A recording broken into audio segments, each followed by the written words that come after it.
Today we're going to blow dry with our Express Ion Dry Plus. So when you get this dryer, you'll get two attachments with it, a diffuser and a concentrator. We're going to use the concentrator today to create a smooth blow dry. Starting with our Platinum Blonde Toning Spray, we always use this on damp strands to help neutralize brassiness and buttery tones in between our salon visits. Next, our Forever Blonde Dramatic Repair Spray. This is one of my favorites for damp hair. It's like a great leave-in conditioner and treatment. For thermal protection today, I'm using our Marula Oil Light Rare Oil Dry Mist. This is a nice ultra fine dry mist that's going to go in and provide moisture and protection from the heat.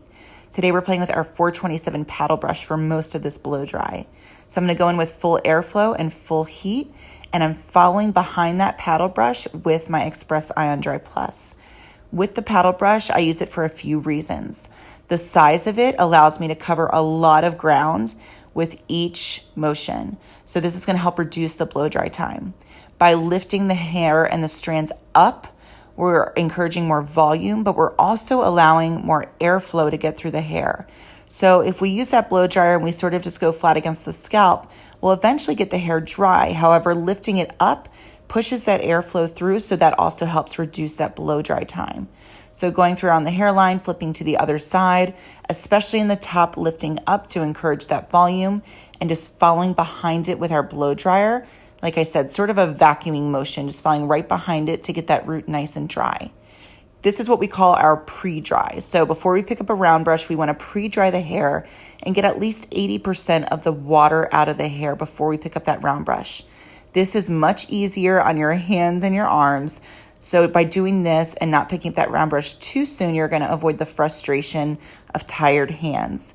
So just going through, making sure all the root is pretty dry, and then pulling through sections with that paddle brush will help smooth it out as well and reduce the water. Now we're going to go in and take a nice Paul Mitchell clip and lift out about a third to a quarter of the hair and split this in half so we can work side to side and see exactly what we're doing.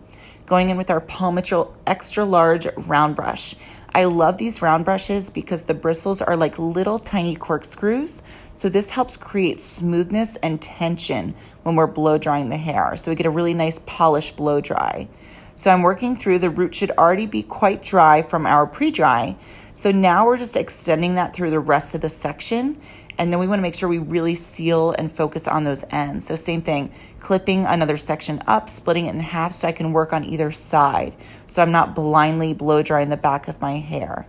So now I'm just grabbing these sections. I'm looking for a section size no wider than the width of the round brush. When we go too wide and we try to grab too much with the round brush, this is when we end up frustrated with the round brush tangled up. So if you're new to round brushing, start with smaller sections so you have more control, and then you can work your way up to bigger sections. In the top here, this is where I tend to get a little wavy on my root. So I'm really getting right against that root with the round brush, sealing it and smoothing it out. And I'm also lifting up a little bit. Same thing, it's just going to help encourage volume. Even if you're not looking for a big shape as your end result, lifting it up is just going to allow for a more long-lasting blowout. So you'll see me sort of hold sections sometimes after I smooth it out, and this is just to allow the ends to cool a little bit. I also love to use the large blue button on this blow dryer because that's our cool shot button. So when we work with heat, that's going to help shape the hair, and then when we use cool air, it's going to help set the look. So once again, creating a bit of shine, sealing that cuticle down, and you'll get more of a long-lasting blowout. So working through sealing these ends, and then I'm just sectioning out with my clip at the very top and grabbing whatever is left in my blowout. So lifting up on that crown to create a little bit more volume and shape, and then really smoothing through to those ends. This is going to give us a great long-lasting blow dry. Once we're done everything, I like to use that round brush to sort of spin through that hairline. Like I said, that's where I tend to get a little wavy, so it just helps stretch that hair out even more. So now I'm going to go through and take care of these little flyaways that I have going on. So with fine hair, I typically get those. So Marula Oil Light is amazing for this. This is super concentrated. I use it on my skin and my hair. And just 3 little droplets. I'm going to work through my hands, always starting at the ends to get most of the product there, but then doing little kitty claw hands and working it through the rest of the hair just to smooth down those little tiny hairs that like to pop up. Marula oil will give your hair incredible shine. It's going to seal split ends. and give it some great moisture. I hope this helps.